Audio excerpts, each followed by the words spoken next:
think outside the box, if you will. I mean, go there, go off campus. Let's think this through. And sure enough, that's where the Mustang was born. When it finally hit, it took the country by storm.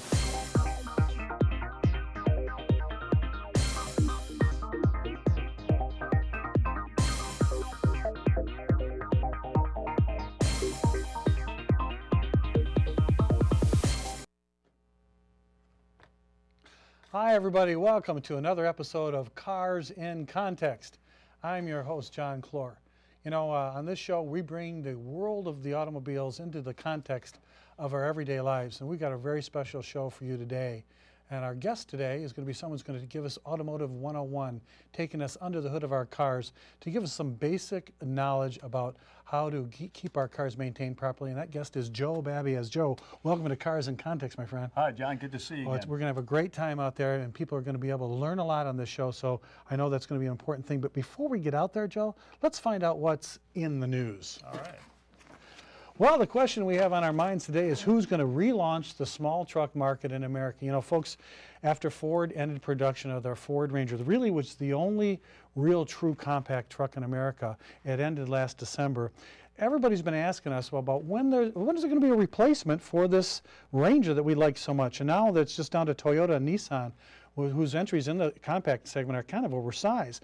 So the question is, which one? Well, we've done a little bit of research for you, and even though folks are looking at maybe a replacement for this truck based on a car, Joe, remember the old El Dorado? El Camino. And what was the Ford's? It was the Ranchero, remember? Mm-hmm, sure. Well, Honda's truck is called the Ridgeline. That's based on the Accord. So some people think that the new Ranger is going to be based on a car.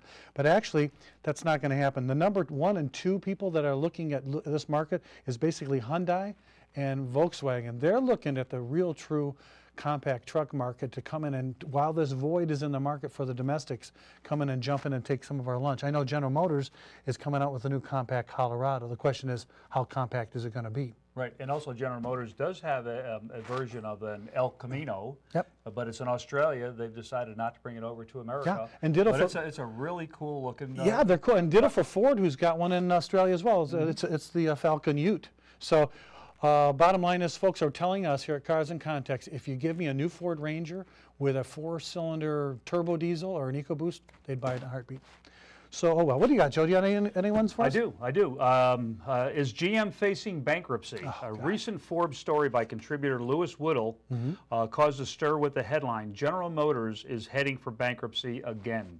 The reporter cited General Motors' return to losing market share, stated that the next Chevy Malibu will be the worst entry in the most profitable D segment, claiming that GM seems unable to develop products that are competitive in the U.S. market, and pointed to the German leadership of and engineering of VW as the world's automotive role model. Wow. The Feds own 500 million shares of General Motors, or about 26% of the company today, and yes, it would need to get to $53 a share to break even on its investments. But the Germans and Japanese had famously underestimated American manufacturing once before. Yeah. And with Woodall's own tagline being, I apply unconventional logic to economic issues, we'd prefer to stick with a more conventional logic to help us chart GM's economic future. Yeah, I'm tired of these guys that always looking at market share. You know, market share went down right after the Japanese automakers came back online after the tsunami. Joe, I mean, everybody lost market share when they got their production back. So saying that that's a reason why he's thinking they're doomed again is just wrong. And I don't know about you guys, but you know, the investment we've made, the recovery, as tenuous as it is right now, is kind of predicated on us selling cars. And if we weren't selling cars, the economy wouldn't be working at all. And we are selling cars. The big three are selling very, very well. I know GM was up 10% this month. I'm sure Ford and Chrysler were too. So it depends on where you get your automotive news. Make sure you get it here on Cars in Context and not from Forbes.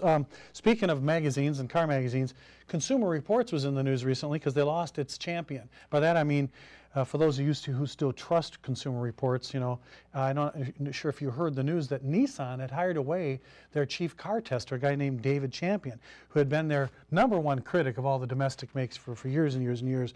And he's the supposed unbiased automotive expert that's been on there. You know, I've never been a big fan of Consumer Reports methodology. Nor have I.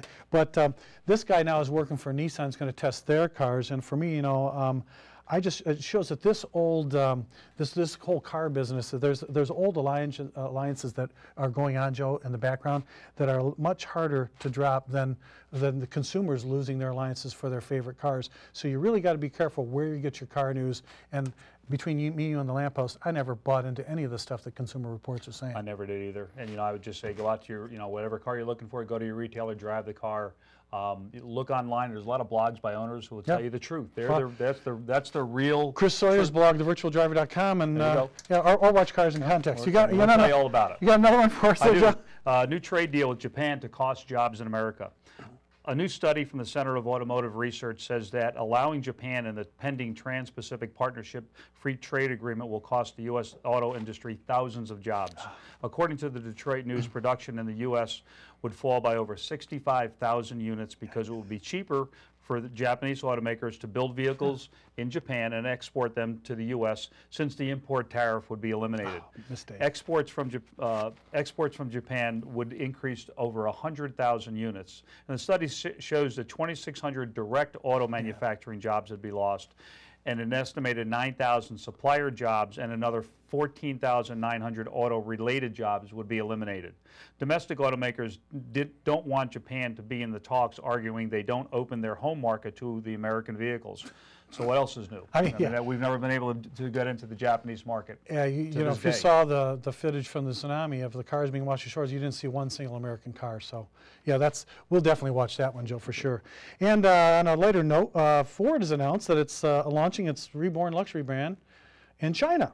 And while you may have heard that Lincoln was going to be, resurrected in the United States as a new brand with new products and a all new lineup, now the Ford executives are doing a U-turn and they're going to actually launch it in China right now. And I for one, I can't see how that would hurt Lincoln, because right now in China, luxury brands, especially American brands, are really hot. So the plan is to have Lincolns in the showrooms in China by maybe the second half of 2014. Maybe they'll have some of the new products by then. But really, to me, I don't think it's a bad idea, Joe. I think it's a great idea. Competition is good. Cadillac sells very well there, so Cadillac will have a little competition, but that's okay. You'll see a revamped Lincoln lineup coming out a little bit later than that, and we're going to be watching it closely here on Cars in Contact. All we can say is, Ratza Rock Rinkin out there in China. Have a good time. So that about does it for the news. Now, for today's topic, let's go outside and get under the hood with Car Care 101 and Joe Babiasz.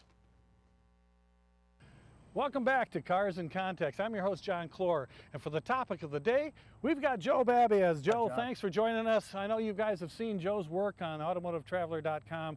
Here's an auto journalist that really knows his stuff. And Joe, today, I want to basically take everybody under the hood of the car. What the heck are we looking at? Let's get some basic car knowledge, so when you walk into your local oil change place, you know exactly what they're talking about. So Joe, why don't you just take us through a little basic Car Care 101, Joe Babiasz style. Sounds great, John. Yes, I'd like to talk about doing a regular vehicle inspection that anybody can do.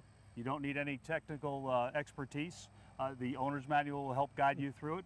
And let's get started, John. Okay. Why don't you open up the hood? All right, that's going to be a tough one.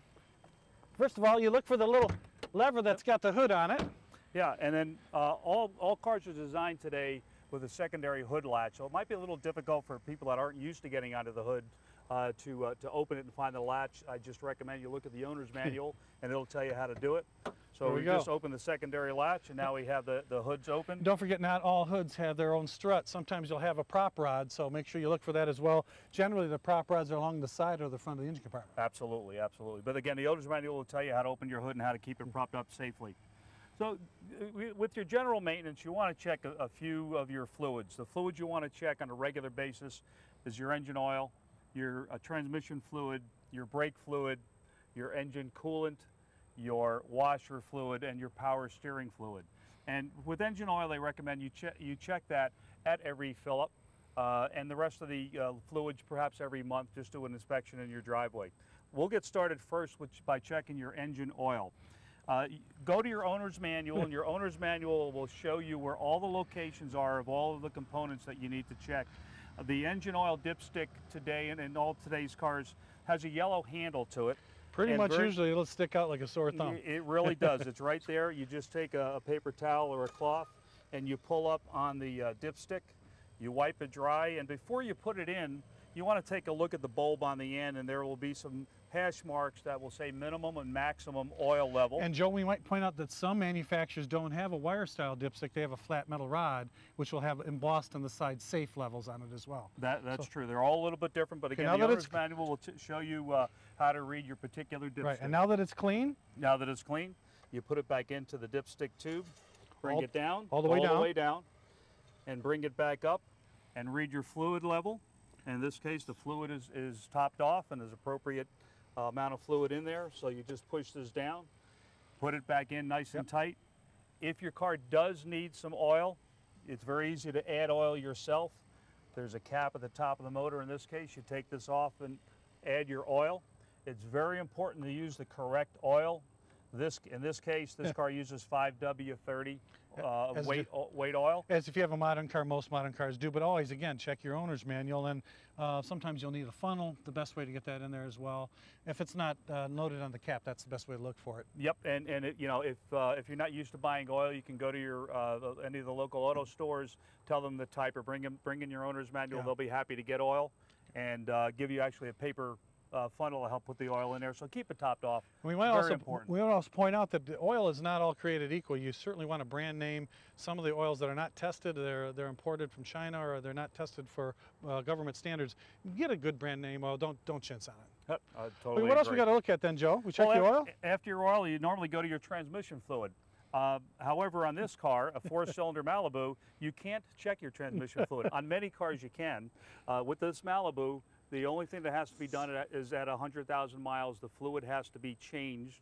But other than that, there's nothing to inspect. There's no fluid levels to check. It's a sealed unit. It's a sealed unit. On my car, I do have a dipstick, and that's easily checked at idle, basically. And if this were a V6 Malibu, you would have a dipstick in your transmission. 4 cylinders they don't have it. See a couple other fluid levels here, Joe. Yeah, this next one here, this is for your brake fluid. This is your brake fluid reservoir. On the reservoir, it's an opaque reservoir in color, and it has 2 hash lines, a minimum and a maximum line. As long as your fluid is between those lines, you're good. If it's a little bit low, you certainly want to add it. And in this case, it tells you to add DOT3 fluid, which is a specific type of brake fluid that you can get at any of your parts stores. Make sure you put the appropriate fluid in. One thing I'll note is if you are put in fluid 2 or 3 times or regularly, you really want to get your brake system checked. Either your brakes are very worn and the fluid has been used up in the calipers, or you have a leak in your system. So you really shouldn't go down very often. It's really important too. You notice when you look at the brake fluid reservoir, it's pretty much clear. If you see it's really dark, your car's been, or an older car, 100,000, 200,000 miles, you want that changed. Because a black, dark brake fluid is not a good thing. No, that's got to be well maintained. You also got another reservoir, Joe. We do. Right next to it's the engine coolant reservoir. And the same thing, this has a hash line that says where it should be filled or full. Now you'll note on here it says full cold. Very important to understand, you have to check this when it's cold. And if you have to add it, you do not want to open this cap when it's hot, because this is under 15 pounds of pressure and you could get scalded. So if you do need to add any fluid, make sure the system is cool before you add any fluid. Now we might want to point out that on some vehicles, if you have a radiator front cover, that tank will be up front. And if you've ever seen it on the side of the road, you see steam flying out of the engine, that's someone who on a hot car opened up the radiator cap and there goes all the steam. Yep, not a very good dangerous. idea. Very dangerous. And also, Joe, we might point out that the color of this fluid is red. Of course, a lot of antifreeze is green. Yeah, the old ethylene glycol antifreeze is green. This is the extended life antifreeze that all new manufacturers use, ecologically friendly, and make sure that if you do need to add antifreeze, you add the proper antifreeze for that car. You don't want to confuse that antifreeze area with your windshield washer reservoir, which some of it, Joe, is not blue, it's red too. True. So it's kind of confusing. Now show us where we would put that stuff. Well, your windshield washer fluid reservoir is right here. On the top it shows a windshield with the fluid being squirted on it, and all you would do if it's low is you pop this top, add the appropriate amount of fluid. Now it's kind of tough to see when it's filled, so you'll have to watch the fluid go up to the top. When you're finished, simply close it and you're all set with that. Okay, the other thing they always ask you when you go to the oil change place, hey, you need an oil filter, or and you better get a good oil filter. Don't get a non-brand oil filter when you do your oil change. But the other thing they tell you about is an air filter. And a lot of people they'll just say, okay, I need one, go ahead and put one on. But there's a way for you to know if you really need one or not, or see if you're not getting ripped off. How would you check? Well, easy to check an air filter. You'd go over to the box. In this case, you need no tools. The air filter can be inspected just with could be using on whatever your side of the fingertips. car. Look for the clips. It could be on the left or right side. Your owner's manual will tell you. At most, you might need a screwdriver, but Yeah. with the case of the Malibu, simply pop these two clips off, massage this top over to the side a little There bit. we go. Out of the way. And right here Look at that, folks. is your air cleaner. Boy, Joe, that's a really Now good clean air. this is pretty clean. This has 7,000 miles on it, so it doesn't really need to be changed yet, probably not till 30,000 miles or so. But I think John has some examples. So if they show you that air dirty filter filters. and you say, let me see it, and if it looks like that, don't get it changed. But if it looks like something like this, There you go. I would say to get it changed. There's another rule of thumb: if you can't see through, you kind of bend it open. This you can tell has been on the road a long time. It's worth the change. That one, if they show you that, say no thanks. I'll wait till my next oil change before I get one. Of course, Joe, they're not all flat like this. Nope, they come in different sizes, different the shapes drum and different style. sizes. Another dirty one, Now square, that you tubes, can whatever. see too. You can see through. You can't put it up against the light. You can see that it's black on the inside. Definitely needs a change. It's worth, you know, these are, you can pick them up at a parts store, $15, $20. $15, yep. And if you get them changed at the oil place, it's maybe double that. It's 2 to 2.5 times the amount. So you Wow. can save yourself a lot of money by simply Real doing it simple. yourself on a regular basis. If you go to the oil change place and they show you that the filter is dirty, say that's fine, put it back in today, go to your oil store yeah, and do it save yourself. and save the money. And Joe, not hard to put in.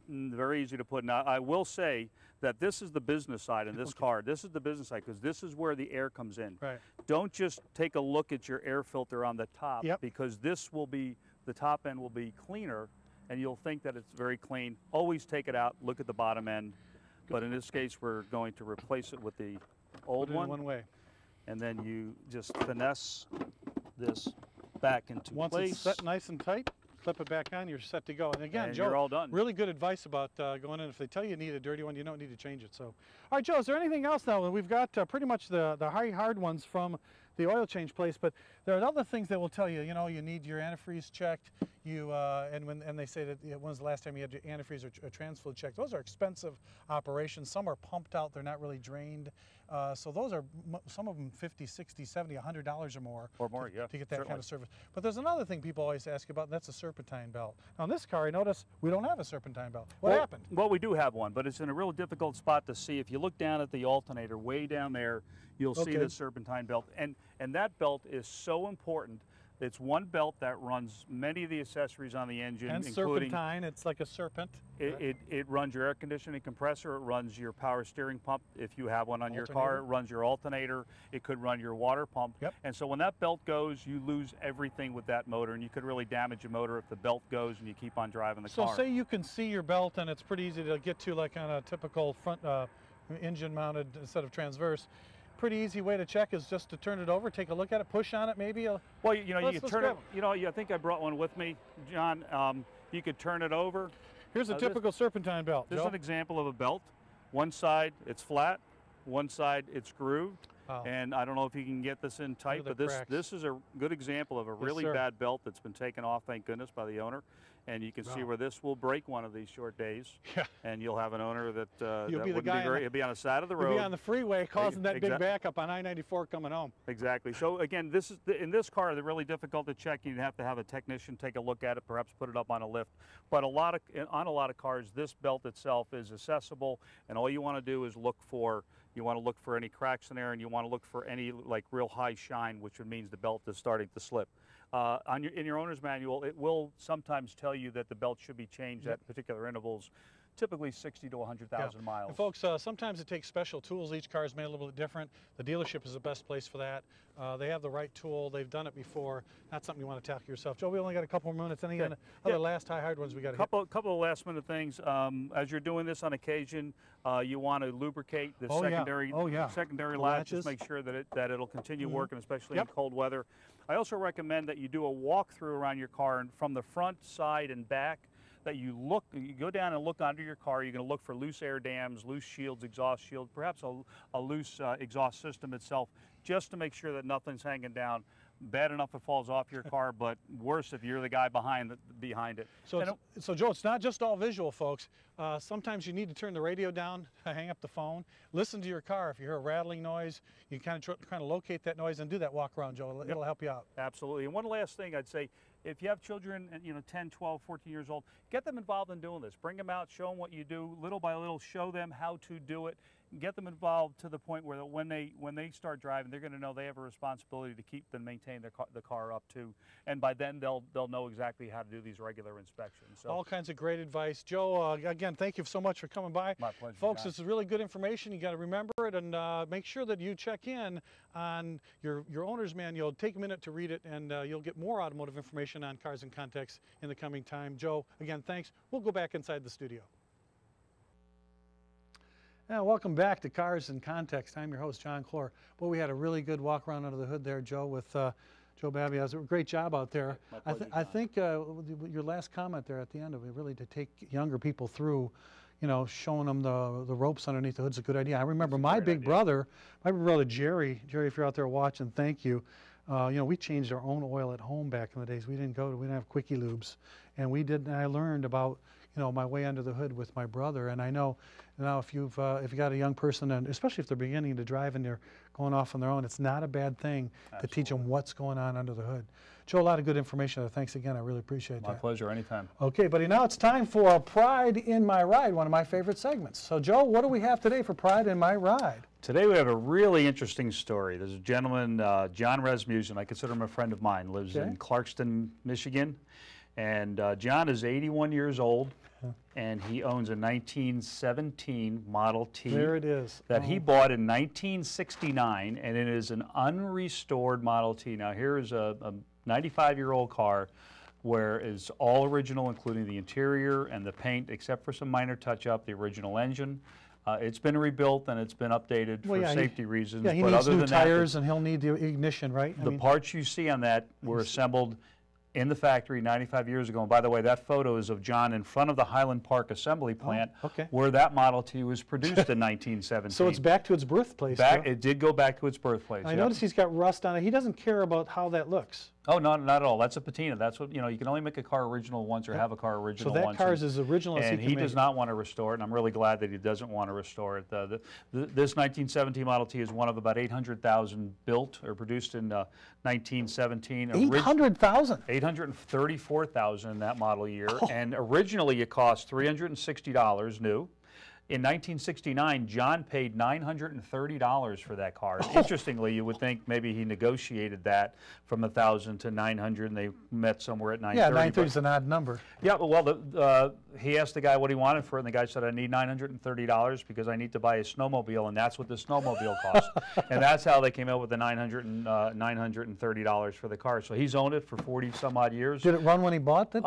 Yeah, I believe it did run, but it needed, complete going over, just the tune-up and mechanical things to make sure it is safe. The only thing he's changed on it, he's added a secondary transmission from a Model TT truck, which gives it basically overdrive and brings the top speed up. Although he limits top speed to about 35 miles an hour because it doesn't stop very well. I mean, the Model Ts did not do. You're not going to see this on 696 doing 35. Right, and so it's just a great car. He loves driving. He loves showing the car. I really enjoyed, doing some photographing the car and spending time with John.